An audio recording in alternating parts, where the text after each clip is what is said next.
to the pod, Talking Real Estate here at Lakeland. We have a guest today, Morgan Vanover. Whoop, whoop. Yep, she's super excited to be here, as you can tell. If you've not ever met Morgan, you're missing out because she's awesome. So, appreciate that. Thank you, Morgan, for coming in, hanging out with me today for a little while. And it's a huge honor. Chit-chatting it up. So first, tell us about who Morgan is. Well, Morgan Vanover is with U.S. Mortgage Corporation. I am a mortgage loan originator, which means I do home loans. And to think that one day I would be on TV, I would have said no. But now, here we are, and I am extremely ecstatic to be here. So I do residential home loans on homes, of course. We do investment properties, second homes, primary residences. We offer down payment assistance, credit help if need be. It is not my forte, but I will take a swing at it and see what we can come up with. So that was actually one thing that I did want to talk to you about today was the credit help. Mm-hmm. Because that seems to be, we've all been young, we've all been teenagers, we've all made bad choices, maybe didn't make our payments on time like we should have, paid utilities, got a low credit score. Absolutely. What advice would Morgan have for those people that maybe made some of those, and when I say bad decisions, maybe not necessarily because they wanted to, but because they had to make a decision. Sometimes putting groceries on the table versus making a payment. So somebody gets a low credit score, but they've been renting, they want to buy a house. How can we help them? As the realtor and the lender, what can we do? So say I am not a licensed credit repair agent, just so everyone knows. However, I do know what I see on the mortgage side of stuff, on credit reports, and what will work and what won't work. So that's what I'm basing my information off of, not the knowledge of being an actual licensed credit repair person. However, when we're looking at things like that, the number one thing that people can do for their credit scores is obtain a credit card. Credit cards and mortgages are one of the best things for your credit scores. A lot of people think, using them and paying them off completely every month is really just getting them some scores. And it is ultimately. However, if you use it every month and you actually pay it down and leave a small balance on there, you actually get most of the time more points doing that. So a credit card is going to be your number one thing. Now, say you have a boo-boo and you mess up and you have to buy groceries, like Larry was saying, and you don't necessarily have the money in your pocket, and say you missed a payment on a credit card, if say you have one, you can always reach out to those credit card companies, see about getting that late deleted. If not, then just continue working on your credit. Use it, or continue working on your credit card. Continue using that credit card, paying it down, not paying it off, and then just be very diligent with it if you can. Another thing is maybe getting added as an authorized user to your significant other's credit card. Those are really good ideas as long as they didn't also have a boo-boo on their credit card, and as long as, of course, it's not maxed out. A lot of people don't realize when you're an authorized user on a credit card, if, say, I'm going on Larry's credit card, say he's had it for 2 years. If I get added as an authorized user on that said credit card, then essentially when I pull my credit report, it's going to look like I've had it for 2 years as well, and I get credit for that. So that is a really good thing that a lot of us youngsters, I say youngster, this old ag is 30 now, but I saw that. Belated happy birthday recently, right? Thank you. I appreciate that. The dirty 30. Yeah. But so for a lot of young people, credit cards, getting yourself as an authorized user, and another thing that a lot of people don't realize, say you are renting and you have been renting for a while, most of the time those utilities you are paying. You can then take those said utilities and do it as a self-report to your credit report, and you actually get credit for that as well.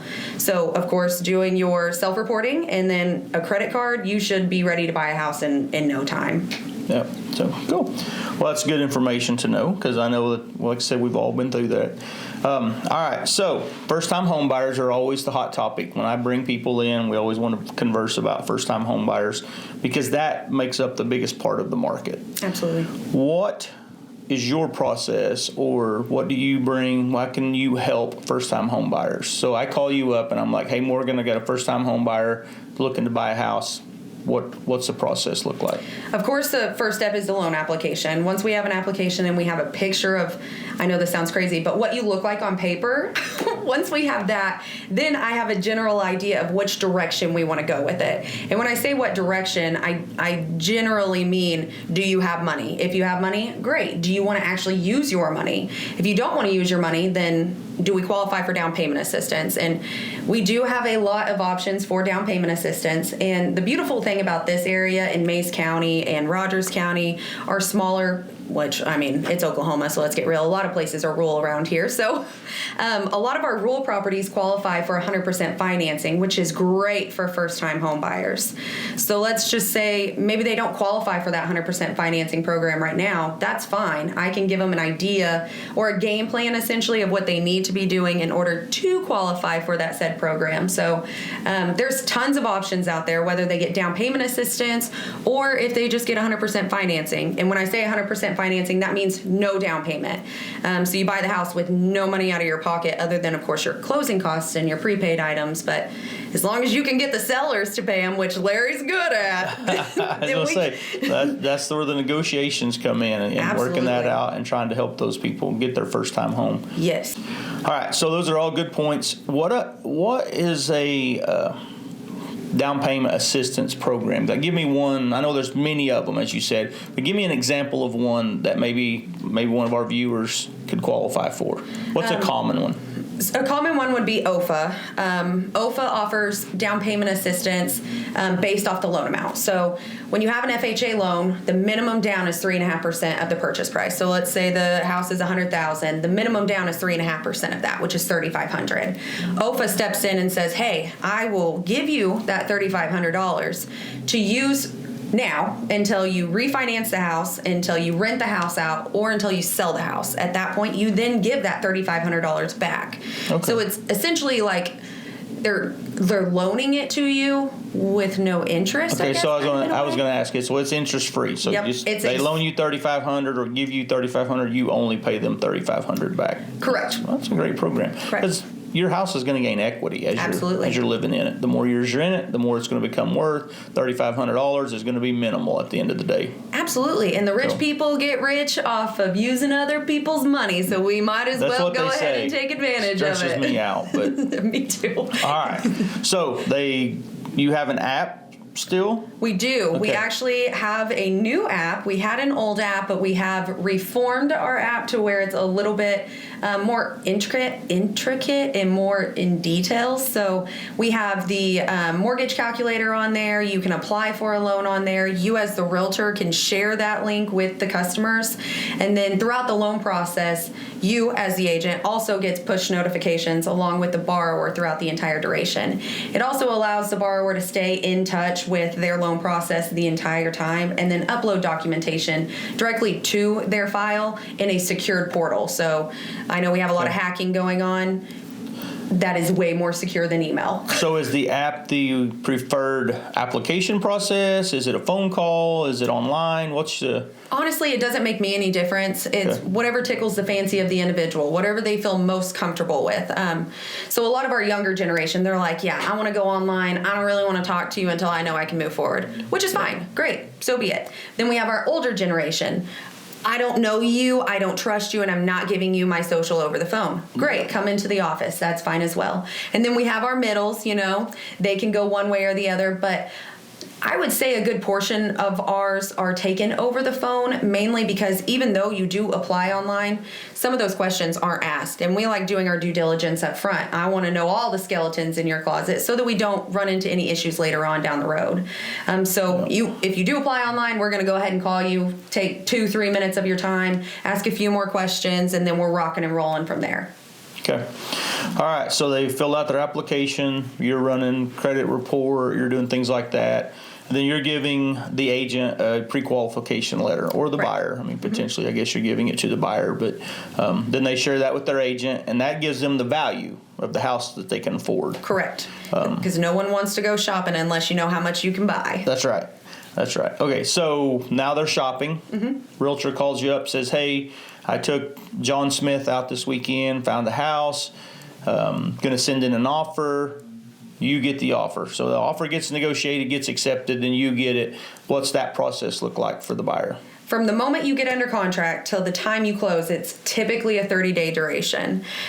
So from day one, when you sign the contract, until we close, within that time frame, we are starting the full loan process at that point. So we order the appraisal, we send your initial loan disclosures, we order your title work, we help you get some insurance quotes.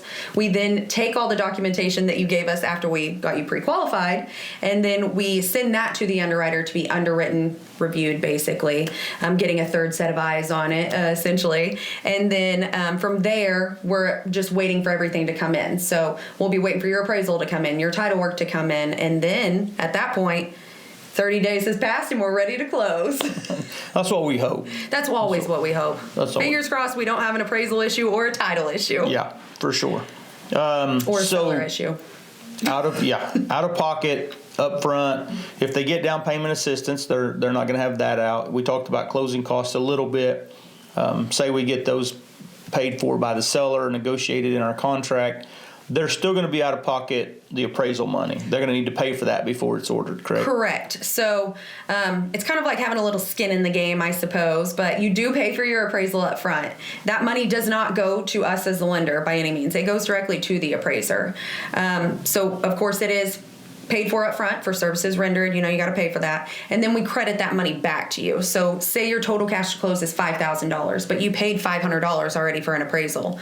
We're crediting you that $500 that you, of course, paid out of pocket, so you lose no money. And then essentially your total cash to close would be $4,500 at that point. Okay. So what type of loan programs are the hot topics right now with the interest rates where they are? What are you doing the most of? FHA still kind of the leader, or do you see more rural development over this way? More rural development in this area, of course, because if they can qualify for it, it is a great program. Yeah. It has low interest. It has a low monthly mortgage insurance, which are USDA loans. In the Tulsa areas or like the more city areas, we see a lot more FHA just because it has less money out of pocket than, say, conventional. We do, of course, still see quite a few conventional products, but VA is awesome. It's always poppin', I would say, and mainly because we do them absolutely for free. So we do not charge anything at all to do a VA loan. So no lender fees whatsoever. Of course, you still have your appraisal, you still have your title fees, but those are fees we can't control. Yeah. But the fees we can control, of course, we don't have them. So. Okay. All right. So talking about low down payment loans are great. Mm-hmm. There is a PMI charge that sometimes people at the end are like, what is this charge? And it's private mortgage insurance, which basically is the lender saying you're going to insure the money. If you default, you don't have a lot of skin in the game because they like the 20% value. Absolutely. So if the loan is less or greater than 80% of the value, then that's added on. And there's a monthly amount that they pay. Correct. And it is a percentage based off the loan program. So with conventional products, it's based off of the loan to value in your credit score. With FHA products, it is a flat set fee. So you pay your upfront mortgage insurance on FHA that is rolled into the loan. So you don't pay that out of pocket, which is why you'll see on your loan amounts on FHA products that are a little bit higher because, of course, that money is rolled in. And then you have a monthly set percentage. So as your balance goes down on your mortgage, so does the amount that you're paying for your monthly mortgage insurance because it is a percentage based off the balance. Okay, so it does get adjusted automatically. It does. Will it drop off completely once the... Yep, so conventional products, they fall off automatically once you have 22% equity in the property. So how do you determine that? Do you get a new appraisal? Is it just whatever it was appraised at the time of purchasing? Correct. Once that loan then... Correct, yep. So they'd have to do a refi, technically, if the property appraised for more, it appreciated in value. They could say, hey, I'm going to go do a refi. But at the end of the day, you've got closing costs again, and probably better to just keep making the little extra PMI. Right. Absolutely, because then that would be thousands of dollars just to refinance to drop maybe a couple $100. But yeah, so FHA products, they have it. Conventional products have it. USDA products have it. And with USDA, also known as rural development, the 100% financing, it is also a set fee. So there's an upfront that's rolled in, and then there's also a monthly that you pay. VA does not have a monthly mortgage insurance. So it doesn't matter if you put $0 down on a VA loan or you put 10% down. It doesn't matter. You won't have monthly mortgage insurance. Okay. U.S. mortgage do double wides? They do. We do double wides and single wides. Okay. Has to be June 15th, 1976 or newer. The mobile homes can't ever have been moved except brand new from the lot except brand new from the lot to the land that they now sit on. So you can't buy a repo that they then place on land. Unfortunately, I know you get way more bang for your buck that way. However, it's not something that we can, of course, loan on. You can do those with VA products. You can do them FHA. You can do them conventional. Unfortunately, USDA does not allow them unless you buy them brand new from the lot and you go directly through USDA. Okay. So no vacant land, though. Unfortunately, U.S. Mortgage does not offer Okay. land loans, and unfortunately, we do not offer construction loans. Okay. All right. Good to know. All right. So the hot topic, realtors, NAR, settlement, all that good fun stuff. All the juice. You, any change, seeing anything different? I mean, I know we're conducting business differently, obviously. In the perception in public is way off from what it actually is. I couldn't agree more. I feel like it was blown up way more than what it actually has been, because on the lender's standpoint, of course, all we see is more paperwork. Like, you guys have to fill out more paperwork. You give it to us. And essentially, it is staying the exact same. The only thing is you have to put it on this disclosure and then put it on this disclosure. However, we as the lender, we're still seeing the sellers are still paying the buyers' agents' commissions. And essentially all we see is the extra paperwork where it's showing that we're asking for it. Other than that, like, we haven't had a buyer yet have to pay for their agent. Oh, yeah. I've seen many of videos, social media, TikTok, whatever, and, it's talking about how it's changed and it's negotiable now. It's always been negotiable, first of all. It has. Second of all, as a seller, my personal recommendation is if I was selling a house, and as I do, and I have some on the market, I'm offering that buyer's agent commission because I want everybody out there to bring me as many buyers as they can. Absolutely. If I'm looking and there are 5 houses and that my buyer wants to see, and 3 of those offer compensation and 2 of those don't, then that buyer knows, hey, these 2 I'm going to have to pay out of pocket or we got to negotiate it versus these other 3. Let's go look at those 3 first, and hopefully one of those fit the bill and it's an easy done deal. I couldn't agree more. And I also think people don't realize, like, you get what you pay for. Yes, you pay a realtor their commissions, right? You're agreeing to pay 6% up front.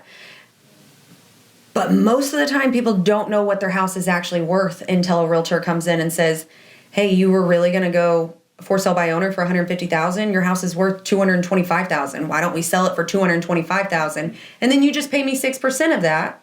And wham, bam, thank you, ma'am. You got more money in your pocket. It makes no sense to me. Hey, you're preaching to the choir here, so I couldn't agree more with that. That's the part of the job that people don't see. They don't. I sent an email just a little bit ago to a lady in Texas on some land, wanted some value. And unfortunately, I've been burnt so many times by doing that when I go out, look at their land, I send them an email, shoot them a text, phone call, whatever it may be, and say, hey, it's worth this. And then the next thing you know, they take that and they go make more money than what they were originally going to make when they called me.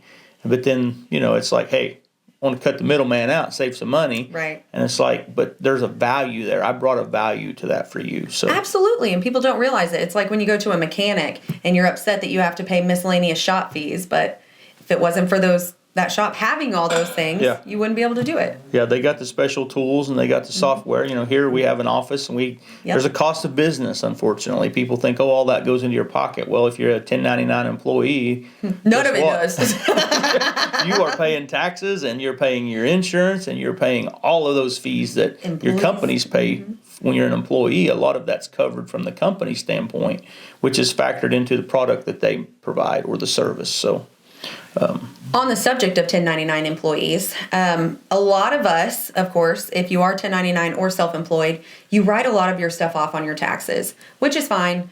Every self-employed person does it. So what we offer are loan programs that kind of help with that situation. So yes, you may write everything off to where you have 0, a big fat goose egg on your taxes. So be it. We have loan programs that allow you to provide 12 months worth of bank statements or 24 months worth of bank statements.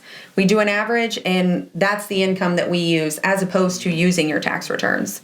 So that is a nice little something, a little tidbit for everyone, just in case you were thinking you couldn't buy because you do file a goose egg. Yeah. There's products for everyone. Yeah. As a founding member of the 1099 club here now, it definitely helps. So absolutely. So open houses, are you partaking in those currently? Do you see that tick? I know we've seen it go up more. Talk to some of the agents who've done some over the last few weekends. Attendance is still pretty spotty on whether people show up or not. I agree. For a seller standpoint, they want you to do those, and we do them. And we try to get people come to them, advertise, give away gifts, whatever we can do legally. Do you see more so like looky-loo neighbors at your open houses? Most generally, it's somebody that's a friend. They work with them. I think one of the last ones I had, it was, I work with Sally, and I just wanted to see what her house looked like. I just wanted to go inside. I've always wondered. Yeah. I live around the corner. Yeah, you get a lot of that. Tire kickers. Uh-huh.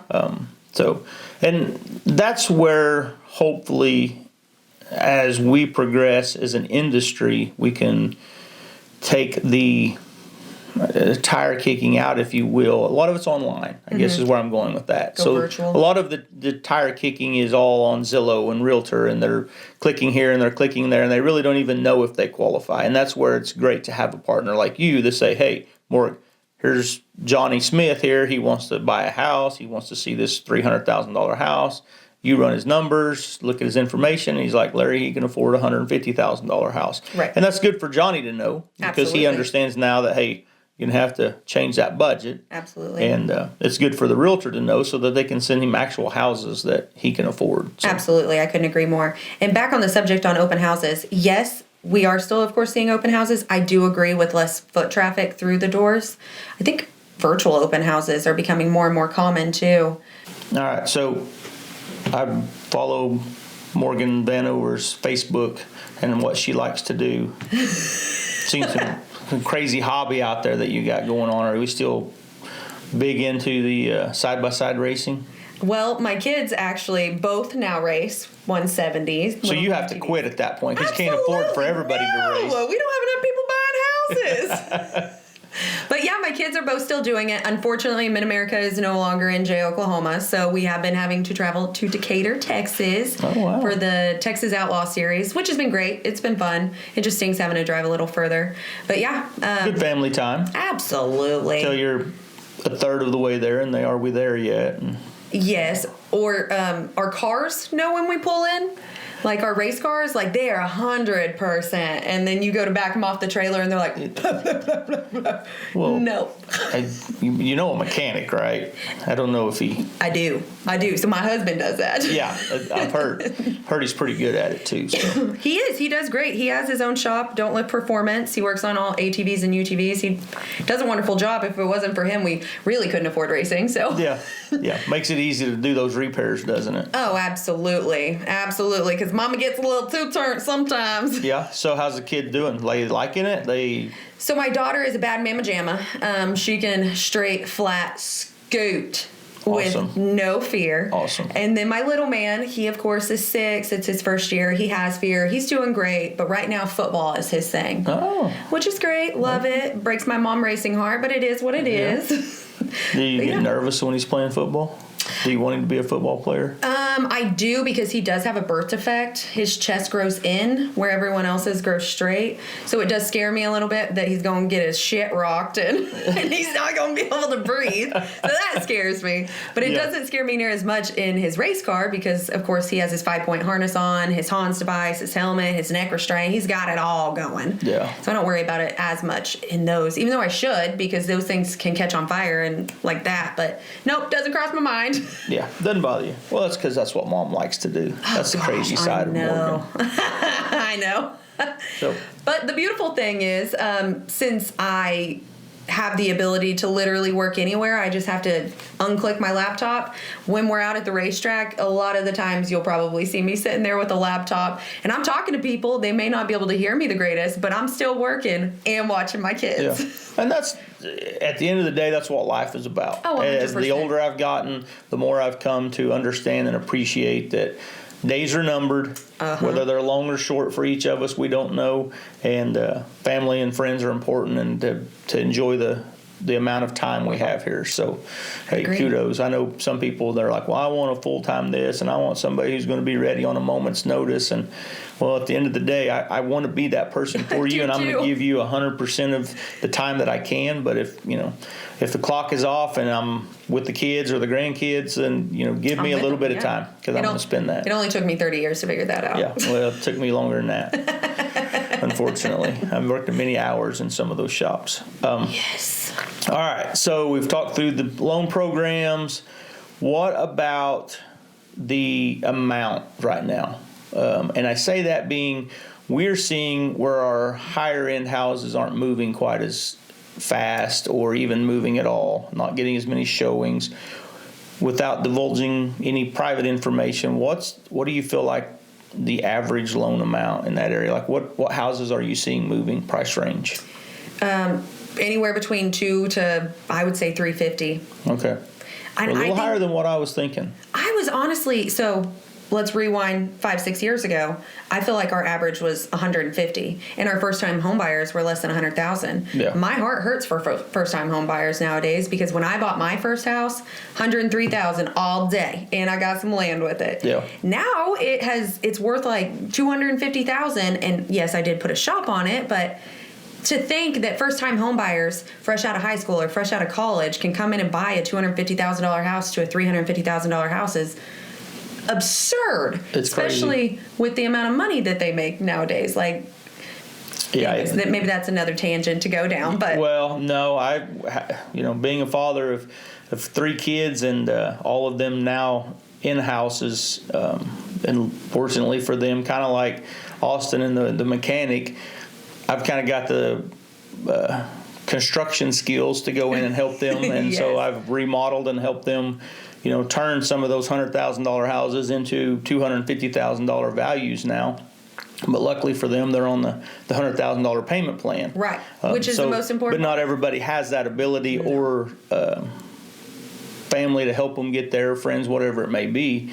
So I'm with you. I hate the fact that the first-time home buyers are looking at houses in the $200,000 range that, like that a few years ago was your second house. That's your house that you were buying when you started popping kids out and starting to really grow. Those were your $200,000 to $300,000 houses. Yeah, you were selling the 2-bedroom, 1-bath, saying I'm going to a 3-bedroom, 2-bath, exactly. And I'm going to have $100,000 equity in this house, and I'm going to put that toward my next one, and I'm still going to have a $100,000 note, but I'm going to be in a bigger house. And now it's like, okay, you've graduated high school, you want to move out of mom and dad's place, you don't want to rent.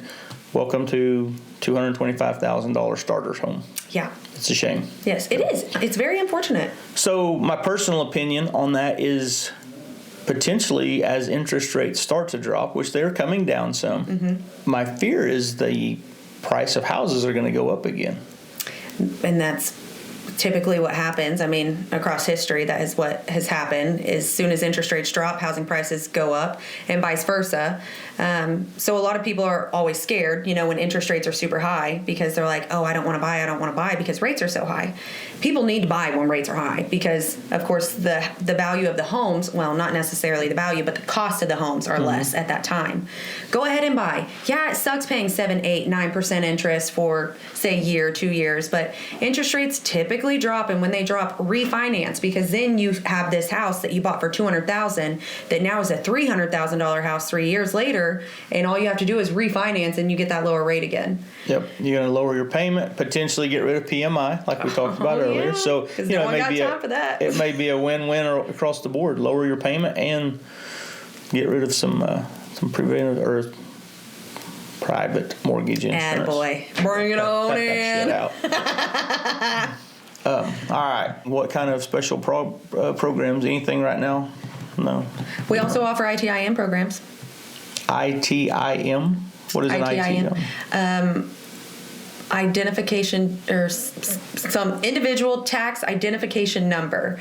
So say you don't have a social security number, you can still buy a house. As long as you have an ITIN and you file taxes, which is an ITIN is a number that is assigned to you essentially if you don't have a social security number. So then when you do file your taxes, it is filed under that number. Long story short, you can still buy a house if you don't have a social. We do have programs for that, and there is programs for that with as little as down as 3.5%. Wow. What about interest rates? Where are you guys at? What are you seeing? We have been seeing them in the 6s. I have seen slightly upper 5s. And when I say upper, I think it was like a 5.75. But that, of course, was at a cost. Like, a lot of people aren't explaining that fully. It was at a 1 discount point, which if the loan amount is $200,000, they paid $2,000 essentially to get their interest rate to that 5.75. Without doing that, they would have had a flat 6, which is still good compared to where we've been at. Yeah. But we wanted to, just finagle it a little bit more, get it a little bit cheaper, and the customer wanted to do it. So yeah, and the buyer may have the available funds, the means to do so. And if they don't have the means, they probably used Larry Berry, and he got that negotiated in. Exactly. Got those buy down points from the seller. Absolutely, get the sellers to pay for it. But yes, we are seeing 6s, mid to low 6s. Of course, investment properties are higher. Mobile homes are higher a little bit as well. They're not a full point higher, but say you're going to get a 6% if you're going to buy a stick-built home, you may get like a 6.25, maybe a 6.375, depending on the program and your credit scores for the mobile home. But with mobile homes, of course, you get a lot more bang for your buck. So yeah, you may have a little bit higher of an interest rate, but your homeowner's insurance may be cheaper, your property taxes may be cheaper, and usually you can get a lot more house with a lot less out of pocket. Yeah. With land. Insurance. You brought that up. Sister, that stuff is outrageous it's right now. It's so expensive. And did you see the hailstorm in Oklahoma City? I could only imagine how much more it's going to go up. Yeah. Eventually, they're not going to insure Oklahoma. There's some insurance companies that are literally getting out of the market of Oklahoma. They will not insure us anymore. Wow. I can't tell you how many times here lately we've seen, so part of our process, say you're under contract, then we order your appraisal, we order your title work. We're also ordering insurance quotes for you as well. You do not have to go with these people, but a lot of people don't really know where to start. So we'd kind of help give them a little pushy push, like, hey, talk to these people, get a quote. So we typically have them talk to like 2, 3, sometimes 4 insurance agents, depending on what type of property it is. And a lot of them are coming back and they're saying, hey, that's not an insurable property, or we can't insure it. And there's no rhyme or reason to it other than we've had a lot of catastrophes in Oklahoma here lately, so it has shot up our premiums. Yeah, claims are going up. Ridiculous. I guess insurance companies are losing money right now, which I'm a little flabbergasted for because we all pay insurance. That's a story for another day. Right. So you said maybe $250,000, $300,000 houses is what you're seeing right now. Anywhere between 2 and 3, I would say. What do you think the insurance? What do you see on the insurance value for those houses? A yearly rate are you seeing? So, and I'm not trying to hold you to a certain number. I'm curious, just curiosity. I feel like a couple years ago, $2,800. That was top of the line insurance, and you had a super low deductible. Nowadays, we're seeing insurance like $3,000, $4,000, and you're still having a super high deductible. You'll have like a 5% deductible or a $5,000 deductible, and you're still paying that amount of money. And it stinks, yes, because ultimately, what does that do? It makes your house payment higher. Yep. And a lot of people don't realize that, but also our property taxes have been going up quite a bit. Yeah, and I was going to hit on that next. By the time you add in for easy math, $3,600 in property taxes and $3,600 in insurance, there's $600 a month that you're going to pay that has nothing to do with the value of your home as far as your monthly payment, your loan. So that also on top of the starter home values makes it really hard for kids. I know my insurance on my house I built in 2022 is about the same as my daughter who just bought a house a few months ago, and it's a 1970s, 80s model. And her insurance quotes for a 29-year-old single mom was about what I pay for my house that I just built brand new. So it just was kind of weird to me. My wife was like, no way, that cannot be right. You need to get other quotes, and started getting other quotes, and sure enough, they were all pretty standard across the board. So that's why I was curious as to what you were seeing values being at. So we are still seeing some cheap insurance, and I say cheap, but it's not necessarily cheap. It's just cheaper than what the normal is right now. Mobile home insurance actually is relatively cheap. So not only do you get a lot of bang for your buck as far as the purchase goes, as getting more house, more land, but a lot of the times the insurance isn't crazy. It's usually, we used to say around $1,200 a year for homeowners insurance for a mobile home. Well, now we're probably seeing $1,800, $1,900, some $2,300, which still isn't terrible.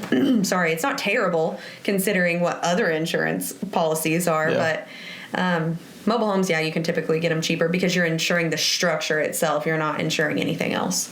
And property taxes, the reason why those bad boys are going up is because our home values are going up, and everything is based off of the value. Yeah, it's all a vicious cycle, isn't it? Isn't it? Now we just need to make more money to keep up. It's just the adulting part of it. I don't think I figured that out. Yeah. I don't know why I was in such a hurry to be an adult. I literally ask myself that every day. Yeah. And I keep telling myself I need to start acting my age, but why? Where's the fun in that? Yeah, the age is going to come every day whether we want it to or not, right? I know, my face and hands tell me that. Yeah. Your face and hands? Yeah, you know how you get the old hands and the wrinkles on your face? You think I don't know? I don't know if you've looked at me lately. But you're like a spring chicken larva. Yeah, for sure. Absolutely. So some of the common issues that you may encounter, that I've encountered as a realtor, is first-time home buyer. And I don't know why I keep saying first-time home buyer, because it's not always the first-time home buyer. Always. Sometimes it's the guy who thinks that he can just do what he wants to do. Which we're all entitled to it. Goes under contract, goes to buy a house, says, all right, I bought this house. Hasn't closed on it yet. You're doing all your due diligence. Realtor's doing theirs. Title's doing theirs. He runs out, buys a car.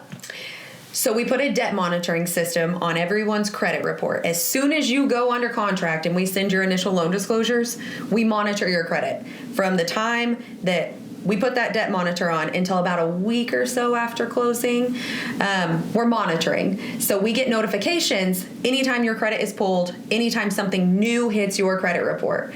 So yeah, that is something that we sometimes get. I just get that beautiful little email that says so-and-so just bought a $50,000, $60,000 vehicle. And then we're usually having to scrounge to kind of figure out, does this person still qualify with this new said payment? So yes, that is something that we see quite often. I would highly recommend don't buy anything until you close on your house, including furniture. Like, I get it. I get you want to sit on your beautiful new couch in your beautiful new home. I understand that.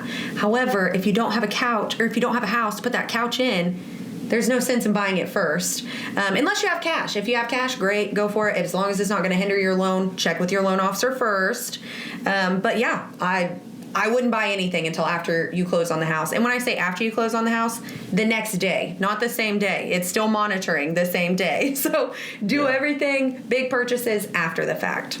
So the things that you guys ask for in funds, people sometimes are like, well, why do you need to see my savings? Why do you need to see this? Why do you need to know where I got this money? Those are all regulatory issues, correct?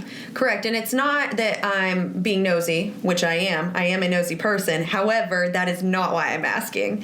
A lot of the time, we as people like to take our paychecks and move some over into our savings account. Well, when you're transferring money back and forth, you can see it on that bank statement. Well, we have to see where it's going. Is that money yours? Because there are some loan programs that are, you can't have the ability to put so much money down. And if you do, then you have to go with a different loan product. So we are required to get all bank statements, create paper trails for everything. I know it's a pain in the butt. And I know you digging your monies up out of your backyard and putting it into your bank account. It's frustrating to explain. I get that. I'm 100% there. However, when we're doing mortgage loans, we have to have a paper trail for every penny, unfortunately. And if the money's gifted from a parent, we also have to get you're a 30-day going to want the parent's accountant, right, to verify that they had it. Might have been there before. They want to know where that money's came from. And that's all. That's not just U.S. mortgage. No, that is straight the across banking the board. industry. And the reason why we do it is the reason why we have to get the 30-day bank statement of the gifter of their account is because we're trying to alleviate you digging money up out of your backyard. You can't put it in your bank account and use it for your down payment. So what we've seen before in the past and what they are trying, well, it's not seen necessarily, but what they're trying to alleviate is the fact that you dug it up out of your yard and then you gave it to me. I put it in my bank account and then I gifted it to you. Essentially, it's like the same thing as if you put it into your own bank account. So that's what they're trying to alleviate is that. So when you look at that, or your company looks at that, they're looking to verify the gifter had it in their account for how long? 30 days. 30 days. So they're only looking back 30 days from the gifter's bank statement. If that money was in there for the last 30 days, then it's okay. Yeah, and not necessarily. Like, you could sell a house, and it just recently went in there, but we're still going to have to get a 30-day transaction history. Say you have a $259,284 deposit into your bank account. That's fine. We're, of course, unfortunately going to have to ask what it is. Yeah. You're just going to say, hey, I didn't go and hawk someone and then deposit a whole bunch of money into my bank account after I jacked it from them. No. We're just going to, of course, be like, okay, it came from a sale of a house, blah, blah, blah. Wham, bam, thank you, ma'am. The money's good, and then we can move forward. You know, you banks just want to know everything. I go to wire money, and they're like, why are you wiring this? Well, first of all, why does it matter? I get it. But it does, because they're always going to ask me every time. And I think it really comes down to how you approach the question. I agree, the stigma on bankers, like, why are you doing this and why are you doing that? I feel like it's all about how you approach the question. Not that I'm being nosy, but I have to know, where did $4,386 come from? Not that I personally want to know, but we have to know. Yeah. If you've got a side gig, it's okay. Just right, just I tell need me. To know. Just need I can to know. help you as long as you tell me. So, Morgan, how does a successful, or I shouldn't say successful, what does it look like working with realtors? I would like to say successful, being that it's seamless and it's great, but an ideal transaction, I feel. So everyone has heard the saying, it takes a village to raise a family. It also takes a village to close a real estate transaction. A lot of people don't realize there is so many hands in the pot, and it's not. A lot of people think it's a bad thing to have too many hands in the pot. Yes. However, in this situation, it's great because you have so many different eyes looking at so many different things, and they're looking at those things in your best interest as the buyer or as the seller. So an ideal transaction is open and clear communication between not only myself, but also to the realtor, to the title company, to the appraiser, to the insurance agents. It literally takes all of us in order to close it. And as long as everyone's pinging and doing their jobs and communicating back and forth, personally to me, I feel like that makes an ideal transaction because I know what's going on, you know what's going on, they know what's going on. And as a full circle, then our buyer knows what's going on, or say the seller knows what's going on. Because if they're having to ask us what's next, what do I do next, where are we at here, then I feel like we're not doing our job. So as long as you communicate with me and I communicate with you, we can knock this thing out, no problem. And then the buyer feels comfortable, because essentially at the end of the day, the most important thing is that they feel comfortable and they feel good about what they're doing. Yeah, everyone gets buyer's remorse. Oh, so, yeah. You know, you get the first-time home buyer, maybe a second, third-time home buyer, but, you know, they sit there and they go, man, what am I doing? Why did I do this? And it's not our job to make them realize why they did it, but it's to make sure they understand that what they did, here's the long-term goal of this. And what they got themselves into. Yes. And in doing that, we are going to communicate with the title company. We're going to communicate with appraisers. We're going to communicate with, like you said, if we're on the buying side, the selling, the listing agent, all of those people, to make sure that everyone's on the same page to say, hey, this is what we need to do. Here's the hiccup, because there's going to be hiccups. There's always hiccups. There's always going to be a hiccup. We all have different stories in our lives. So, here's the hiccup. Here's what my experience says and how we solve this hiccup. Or, hey, I've never seen this hiccup before. Let me call a lender. Let me call a title company. Have their attorney look at things. Sometimes people don't realize the amount of people that are looking at it. When you say hands in the pot, it made me start thinking you've got a closer, You've probably got their processor. You've got their attorneys looking at it. Then you've got your abstracting people putting it together. And those are people that aren't the lenders or the real estate or the buyers or sellers. That's just title. Those are all the people that's just on the title side trying to make sure that once they do sign the papers, it's theirs. It belongs to them. There's no issues, no liens out there. People don't realize that it's so easy. I could take your house right now, do a quick claim deed, sign that thing over like I owned it, and give it to somebody, and they think they own your house. Right. And technically, if it was vacant, they could move in it, and until somebody realized that, hey, that person doesn't belong there, and then it's a long process. And those were worst case scenario. I shouldn't probably go that extreme, but there are issues. We could be bunkmates. There are issues where it causes title cloudiness in those titles, whether it was a husband and a wife, maybe they separated. Which we see all the time. Yes, got a divorce. One of them had the rights to sign, or maybe they both were supposed to sign, but he sold it to his neighbor. Only the ex-wife or the ex-husband signed. And then all of a sudden the neighbor goes to sell it 5 years from now, and they're like, well, Sally didn't sign that. And so technically you didn't own it outright without cloudiness in the last 5 years. And that person's going, but I paid him money. And, well, I understand you paid him money, but now we just got to go through all the right paperwork to make everything right. So when you do sell it to the next person, that person doesn't have an issue. The worst ones that we see here are, because of being the statehood of Oklahoma, is the Indian, when it goes all the way back to where it became a state and it was Indian land. And then sometimes in those areas, that gets a little more, taskful in getting it cleared up. And I agree.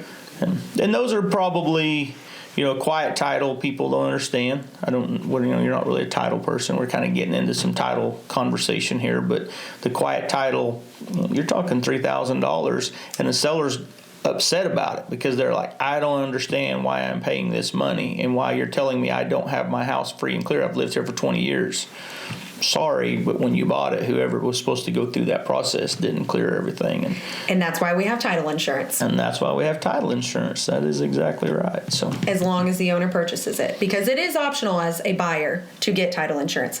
Highly recommend it. It's stupid not to get it, mainly because it is just for your protection. So like he's saying, if you run into those issues where you've had it for 20 years and it's your house, but there was something attached to the property lien-wise, that's where the title insurance steps in and takes care of it for you. So as the buyer, get it. Absolutely. Lender and it's a one-time fee. One-time fee. It's not an insurance you're paying monthly. It's not an insurance. Crazy expensive. It's not. It's not. It's maybe a couple $100 if that. A personal thing that affected me with title insurance was some property that we purchased, and the ingress and egress has some cloudiness to it on whether or not it's there. We have title insurance, and so worst case scenario, if it ever comes down to it, we file a claim and say, hey, we need you to help clear this up because we have an issue, and this guy's saying we can't cross or whatever it may be, and so that takes care of the issue. So Morgan, we've kind of scared the first-time home buyers away. Probably not willing to buy now, but well, hopefully they are. On a positive note, what's a piece of advice you would give somebody that's as maybe a first-time home buyer? Yeah, that's graduating high school, maybe getting out of college or about to get out of college. What's a piece of advice you would give them? I think budget. I think figuring out what you would feel comfortable paying every single month is, I think, your first stepping stone.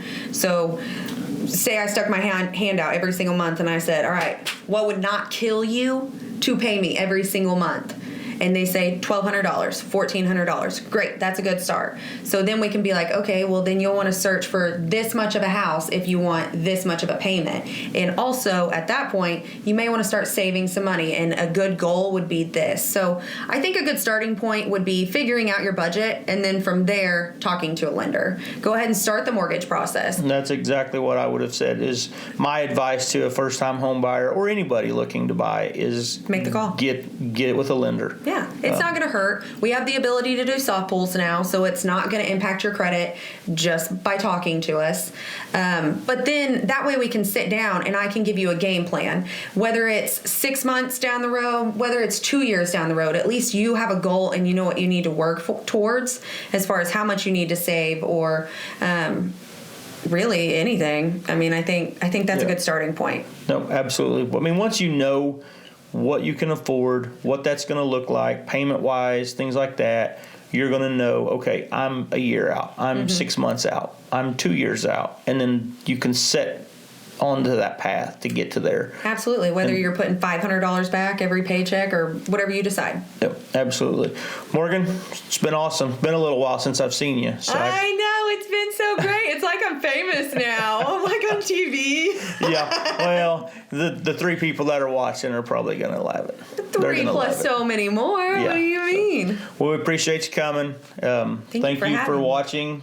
Hit the subscribe, like, and subscribe button for us, please.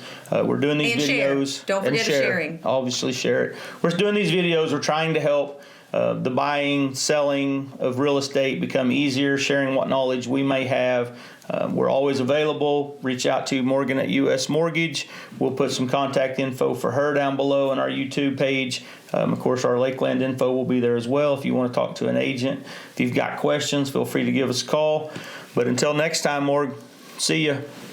I was going to do some pistols firing.